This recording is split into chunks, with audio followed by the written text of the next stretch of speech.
आप देख रहे हैं देश लाइव, देश की आवाज। अस्सलाम वालेकुम, आदाब, नमस्कार, सत श्री अकाल। देश लाइव में आपका स्वागत है। मैं हूं सहल कुरैशी। दोस्तों, मोदी जी का एक ही काम, जय श्री राम, जय श्री राम, बस और कुछ नहीं। ये मैं इसलिए बोल रहा हूं क्योंकि आप देखिए, जहां भी चुनाव होते हैं तो वहां तमाम बीजेपी वालों को नरेंद्र मोदी को दो ही चीजें याद आती है, मुसलमान और जय श्री राम, बस और कुछ नहीं। माफ कीजिएगा, जय श्री राम तो बड़ी इज्जत से बोलते हैं, जो सनातनी भाई है वो बोलते हैं। ये जो कट्टरता वाले, जो दंगाई जो लोग हैं, ये जय श्री राम नहीं बोलते हैं, ये सिर्फ जय जय श्री राम बोलते हैं। और राम के नारे को तो मानो इस तरीके से इन्होंने करके रख दिया कि जो मेरे हिंदू भाई है वो भी शर्माते होंगे कि राम के नाम को आपने क्या बनाकर रख दिया, मजाक बनाकर रख दिया। जैसा मैं हमेशा कहता हूं कि कहीं पर आप जाइए गांवों के अंदर, आज भी जो लोग जहां इंसान जिंदा है, वहां जब आप जाते हैं तो आपको बड़े ही प्यार से कहते हैं जय श्री राम, जय श्री राम, जय श्री राम, ये कहते हैं। लेकिन आज का जो हिंदुत्व, जो मोदी, शाह और आरएसएस ने जो जगाया है, वहां पर जय श्री राम, जय श्री राम, जय जय श्री राम, इस तरीके से दिखाया जाता है कि मानो कहीं दंगे हो गए हो, यानी इस तरह का आभास लोगों को होने लगा है। बहरहाल, जहां भी चुनाव आते हैं तो नरेंद्र मोदी जी को सिर्फ मुसलमान और राम याद आते हैं। ऐसा मैं इसलिए कह रहा हूं, अमित शाह भी यही कर रहे हैं। जो 5 राज्यों के चुनाव थे, राजस्थान, मध्य प्रदेश, छत्तीसगढ़, मिजोरम, यहां पर चुनाव पूरे हो गए। अब जो है वो अब तेलंगाना में चुनाव बचे हुए हैं, वोट डाले जा चुके हैं। 3 दिसंबर को नतीजे आ जाएंगे। एक बार फिर से कोई मुद्दा नजर नहीं आया।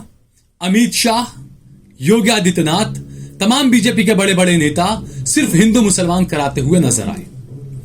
आप देखिए, अमित शाह को, जो गृह मंत्री है, जिनके हाथ में लॉ एंड ऑर्डर है, जिनका काम होना चाहिए, जिन्होंने ये कहकर शपथ ली कि हिंदू मुस्लिम सब मेरे लिए समान है, सारे धर्म समान है मेरे लिए, वो गृह मंत्री एक रैली के अंदर कहते हैं मैं मुसलमानों से उनका आरक्षण छीन लूंगा, यह असंवैधानिक है और मैं इसे SC ST को दे दूंगा, OBC को दे दूंगा।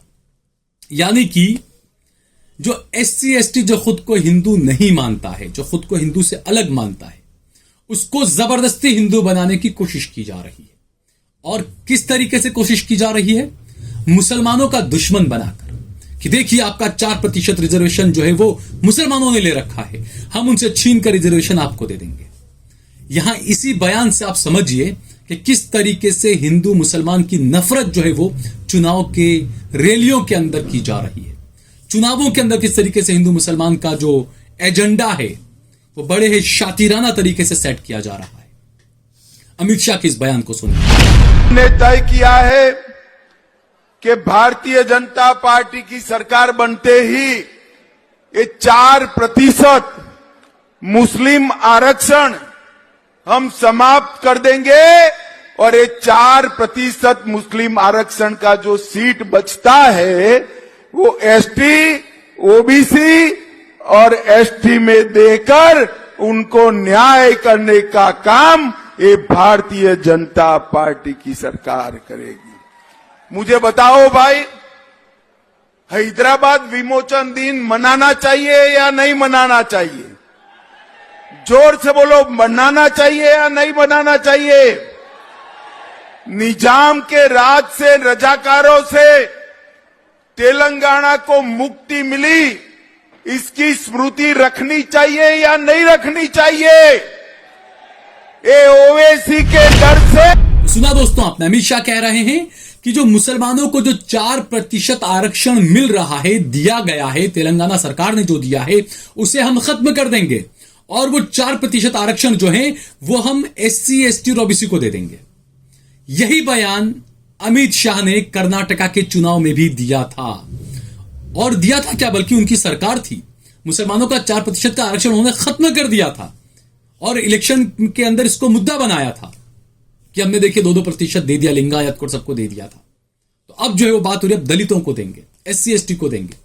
और सिर्फ अमित शाह ही नहीं, योगी आदित्यनाथ, जिनके राज्य में दलितों को कूटा जाता है, पीटा जाता है, उन योगी आदित्यनाथ ने भी आज एक तेलंगाना में रैली की और उन्होंने भी हिंदू मुस्लिम का कार्ड खेलते हुए ये कहा कि मुसलमानों का रिजर्वेशन खत्म किया जाएगा, यह असंवैधानिक है। यानी दूसरे कोई असंवैधानिक काम तो ये लोग कुछ कर ही नहीं रहे, बस सिर्फ मुसलमानों का जो 4% रिजर्वेशन दिया ना, बस वही असंवैधानिक है, बाकी सारी चीजें संवैधानिक तौर पर चल रही है।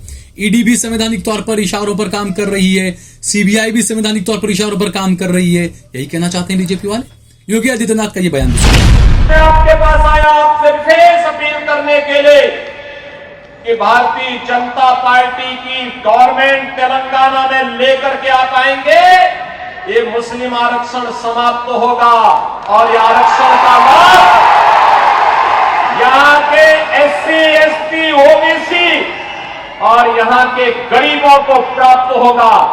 मुस्लिम आरक्षण संविधान विरोधी है, किसी भी स्थिति में इसको लागू नहीं होने देना चाहिए, लेकिन बीआरएस और कांग्रेस मिलकर के देश को एक नए विभाजन की ओर ले जाना चाहती है और आपके हकों पर कुठाराघात करना चाहती है। तो सुना आपने दोस्तों, ये योगी आदित्यनाथ हैं। गोदी मीडिया को सांप सूंघा हुआ है। ये लोग वैसे तो पहुंच जाते हैं, बीजेपी के लोग विपक्षी नेताओं के खिलाफ चुनाव आयोग में। कांग्रेस पता नहीं क्यों सो रही है, विपक्षी पार्टियां पता नहीं क्यों सो रही है, ऐसे बयानों को लेकर घसीट कर क्यों नहीं ले जा रही है इलेक्शन कमीशन में। दूसरा, जो गोदी मीडिया है, जो वाहवाही कर रहा है मोदी की, उस गोदी मीडिया में कहीं पर यह खबर नजर नहीं आई मोदी जी के गुजरात में, जो कि गांधी जी का गुजरात है लेकिन टैग अब दिया गया मोदी जी का गुजरात। वहां पर सौराष्ट्र, जहां से सबसे ज्यादा बीजेपी सीटें जीतती है, जहां से गुजरात के पूर्व मुख्यमंत्री कई आए हैं, उस सौराष्ट्र के अंदर एक दलित लड़के ने तनख्वाह मांगी, सैलरी मांगी, और जब वो सैलरी मांगने के लिए ऑफिस में गया अपनी मालकिन के पास, तो मालकिन ने अपना जूता उस दलित के मुंह में ठूंस दिया और कहा माफी मांगो और कहो अभी सैलरी नहीं चाहिए तुम्हें, और उसको बहुत बुरे तरीके से पीटा गया। यह मैं गुजरात की बात बता रहा हूं, जहां के लिए अमित शाह कह रहे हैं कि हम दलितों को उनका अधिकार देंगे, 4% जो रिजर्वेशन मुसलमानों को छीन कर वो दलितों को देंगे। उसी अमित शाह के गुजरात की यह खबर मैं आपको बता रहा हूं दोस्तों। आप सोचिए कि हो क्या रहा है, दिखाया क्या जा रहा है। क्या कोई बीजेपी का नेता, क्या कोई गोदी मीडिया उस दलित बच्चे के घर पर पहुंचा? क्या आपको इतना बुरा किसने मारा, क्या हुआ, किसी ने इंटरव्यू किया उसका? या कहीं पर आपको गोदी मीडिया में यह खबर नजर आई आपको? और यही अगर कोई कांग्रेस शासित राज्य में हुआ होता तो छाती पीटना शुरू कर दिया होता भगवाधारी एंकरों ने। तो ये जो तमाम चीजें दोस्तों इस देश के अंदर हो रही है कि महंगाई पर कोई बात नहीं करेगा। मोदी जी के प्रधानमंत्री बनने के बाद से अब तक डॉलर के मुकाबले रुपया अपनी सबसे ज्यादा निचले स्तर पर गिर चुका है। जी हां, बिल्कुल उसी निचले स्तर तक रुपया गिर चुका है जिस निचले स्तर तक ये राजनीतिक नेता चुनावी भाषणों में गिर चुके हैं। उससे भी ज्यादा नीचे अब रुपया गिर रहा है। नरेंद्र मोदी ने एक बार कहा था कि जिस देश की करेंसी गिरती है उस देश की साख भी गिरती है।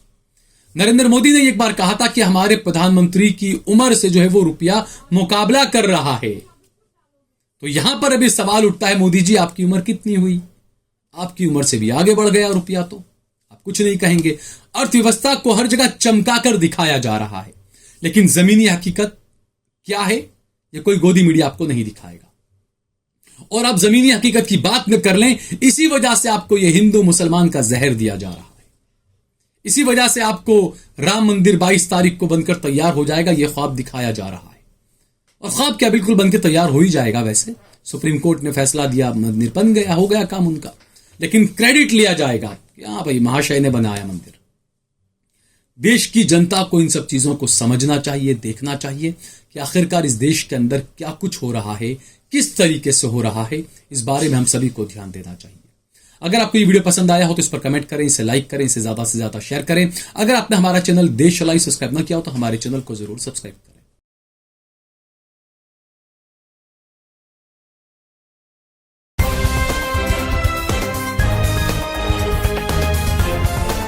देश और दुनिया की तमाम छोटी और बड़ी खबरों के लिए हमारे चैनल को सब्सक्राइब करना न भूलें और बेल का बटन जरूर दबाएं।